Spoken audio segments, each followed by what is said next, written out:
അടുത്ത ഓർഡർ അടിച്ചില്ല.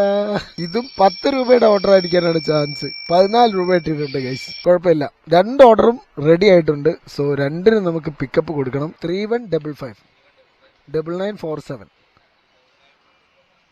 സോ അങ്ങനെ 2 ഓർഡർ നമ്മൾ സക്സസ്ഫുള്ളി പിക്കപ്പ് ചെയ്തിട്ടുണ്ട്. എന്റെ പൊന്നെ, ഇതൊക്കെ ഇവിടെ നിന്ന് നടന്നു പോയി കൊടുക്കാനുള്ളല്ലോ. Simple order. കുഴപ്പമൊന്നുമില്ല, നമ്മളിപ്പോ 1 മണിക്കൂർ കൊണ്ട് 3 ഓർഡർ നമ്മൾ കംപ്ലീറ്റ് ചെയ്യല്ലോ. അതുകൊണ്ട് നമുക്കിന്ന് നേരത്തെ വീട്ടിൽ പോകാം എന്നുള്ള ഒരു ആലോചന ഇപ്പൊ ഉണ്ട്. ഇനി കുറച്ച് കഴിഞ്ഞിട്ട് എങ്ങനെയാണ് ഓർഡറിന്റെ സ്ഥിതി എന്നുള്ളത് എനിക്കറിയില്ല. ഇതിനകത്ത് വേറൊരു കാര്യം ശ്രദ്ധിച്ചോ, ഇപ്പൊ നമുക്ക് കിട്ടിയ 3 ഓർഡറിനും സർജ് ഇല്ല. അപ്പൊ 3 ഓർഡറിനും നമുക്ക് 20 രൂപയാണ് സർജെങ്കിൽ 60 രൂപ എന്റേത് ഇപ്പൊ പോയി അല്ലേ.